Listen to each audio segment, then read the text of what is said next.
प्रदेश के कृषि मंत्री कंवरपाल ने कांग्रेस के घोषणा पत्र को लेकर कांग्रेस पर जमकर हल्ला बोला। उन्होंने कहा कि कांग्रेस के पूर्व प्रधानमंत्री मनमोहन सिंह ने जहां प्रधानमंत्री पद पर रहते हुए तुष्टीकरण की नीति पर चलते हुए कहा था कि देश के संसाधनों पर पहला मुसलमानों का हक है, वहीं कांग्रेस ने अपने चुनावी घोषणा पत्र में इसकी पुष्टि की है।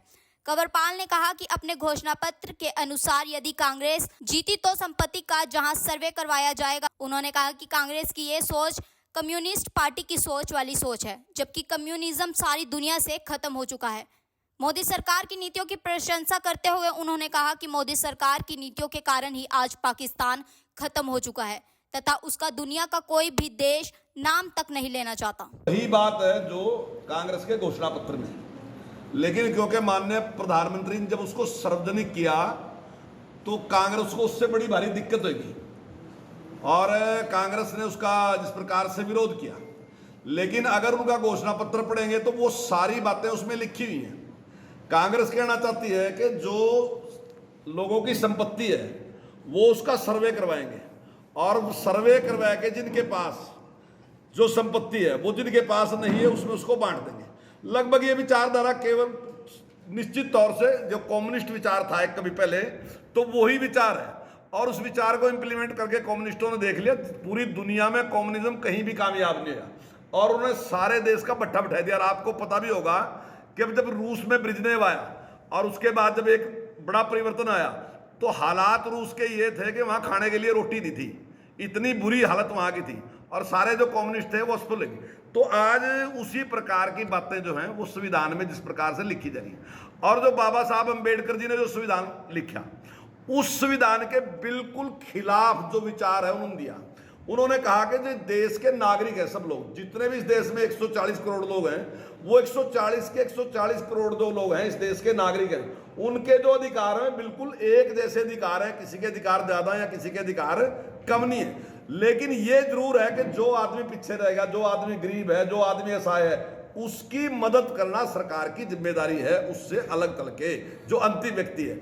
तो वही काम वर्तमान सरकार कर रही। लेकिन ये सरकार क्या कर रही है? ये सरकार अल्पसंख्यकवाद की बात कर रही है, उनको कुछ अलग से देने की बात कर रही है, दूसरे से छीन के उसको देने की बात कर रही है। वो इस बात की भी बात कर रही है कि जो हमने 3 तलाक को बैन किया उसको रोका जिस प्रकार से इस सरकार ने उसको बंद किया कि 3 तलाक नहीं दे सकते, वो कहते हैं कि अगर हमारी सरकार आएगी तो हम इसकी भी दोबारा छूट देंगे। तो इससे वो क्या करना चाहते हैं? वो महिलाओं के खिलाफ जिस प्रकार का अभी आपने देखा कि बंगाल में जिस प्रकार से महिलाओं के साथ अत्याचार हुआ, लेकिन उसके बाद कांग्रेस ने उस पर कुछ भी नहीं किया, कांग्रेस ने एक बार भी उस पर जबान नहीं खोली। तो ये सारी चीजें हैं। अब वो कहते हैं कि हम जज लगाएंगे, हम जज लगाने के खिलाफ नहीं है, वो कहेंगे मुस्लिम को जज लगाएंगे, हम इसके खिलाफ नहीं है, हम मेरिट पे। अभी 50 बच्चे जो हैं वो मेरिट के आधार पे यूपीएससी क्लियर करके आए, वो मुस्लिम है 50 बच्चे, लेकिन वो बड़ी काबिलियत से है। ये बेहद खुशी की बात है देश में कि आज वो पढ़ रहे हैं, अच्छे आगे स्थान ग्रहण कर रहे हैं। लेकिन अगर ये कहो कि मैं केवल इसलिए उसको लगाऊंगा वो मुसलमान है, तो मैं इसके लिए हम उसके विरोध में, हम उसके पक्ष में नहीं है। मुसलमान खूब पढ़े, खूब तरक्की करे, इसके हम पक्ष में। लेकिन जिस प्रकार का व्यवहार कांग्रेस का है और कांग्रेस पूरे देश को मजहब के आधार पे बांटना चाहती है और उस पे बांट के जो वोट लेना चाहती है, तो इसलिए भारतीय जनता पार्टी जो है उसके खिलाफ है। और जब से भारतीय जनता पार्टी ने अपना एजेंडा सेट किया, विकास का एजेंडा सेट किया, तो उसके बाद कांग्रेस जो है वो रसताल में चलेगी। आप देख रहे हैं कि कांग्रेस का अस्तित्व समाप्त होता जा रहा। कांग्रेस शुरू पहले दिन से लेके आज तक कांग्रेस मजहब के आधार पे पॉलिटिक्स करती रही, उसके आधार पे बांट के। उनके प्रधानमंत्री ने सबके सामने कहा कि जो देश के संसाधन है उन पे पहला अधिकार मुसलमानों का है। हम कहते हैं कि देश के संसाधनों पे पहला अधिकार गरीब आदमी का है, ताकि उसको मदद होनी चाहिए, चाहे वो गरीब फिर मुसलमान हो, चाहे वो गरीब कोई भी हो, उसको मदद करना सरकार की जिम्मेदारी है। लेकिन वो इसको गरीब को कहने की बजाय वो कहते हैं कि मुसलमानों को उसका पहला अधिकार है। अखिलेश जी ने जो उनकी उसमें संगठन में शामिल है, उन्होंने कहा था मुसलमान की बेटी है तो वो मेरी बेटी है, तो जो बाकी की बेटियां हैं ये किसकी बेटियां हैं? वो भी तो हमारी बेटियां हैं। हमारी जिम्मेदारी 100% के है। अभी आपने देखा हरियाणा में जब बात आई तो एक कांग्रेस के लीडर ने कहा था कि मनोहर लाल को क्या पता कि बेटी कैसी होती है, लेकिन मनोहर लाल जी ने जो काम किया वो सबके लिए एक जैसा काम किया। अगर कॉलेज खोलने की बात कही तो ये कहा कि 20 किलोमीटर पर हर बेटी को हम कॉलेज देंगे। कहीं भी ऐसा नहीं होगा कि कोई बेटी 20 किलोमीटर से दूर जाएगी। तो ये सारी व्यवस्थाएं जिस प्रकार से आज हमारी सरकार बिल्कुल ईमानदारी के साथ सबके लिए काम कर रही।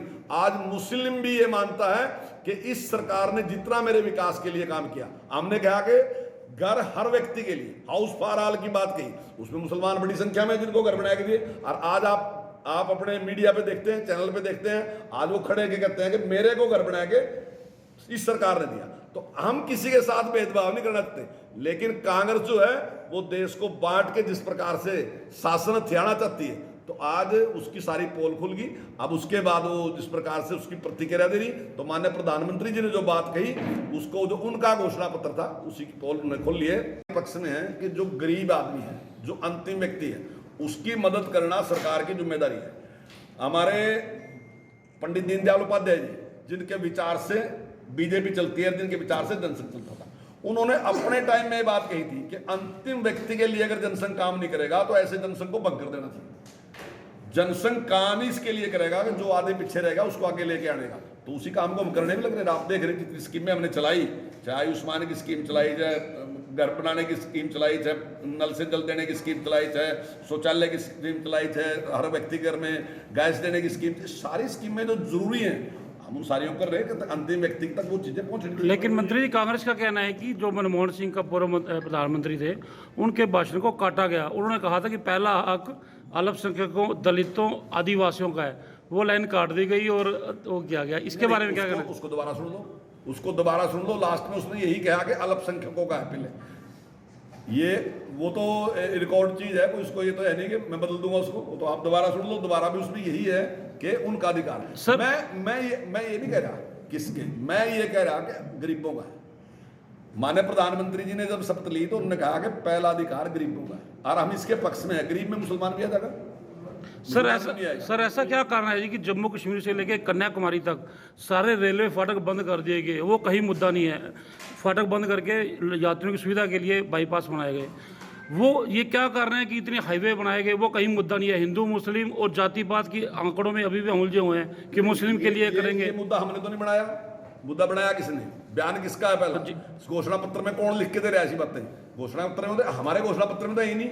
हमने तो विकास ही हमारा मुद्दा है। हमारा मुद्दा पहले दिन से विकास है, तो हम विकास में चले। और विकास को जो गति भारत में दी है, तो वो पूरी दुनिया में रिकॉर्ड। आज सबसे तेज गति से भारत विकास कर रहे हैं। मंत्री जी 2 महीने पहले तक जो जनसंवाद कार्यक्रम यमुनानगर से राकेश भारती की रिपोर्ट।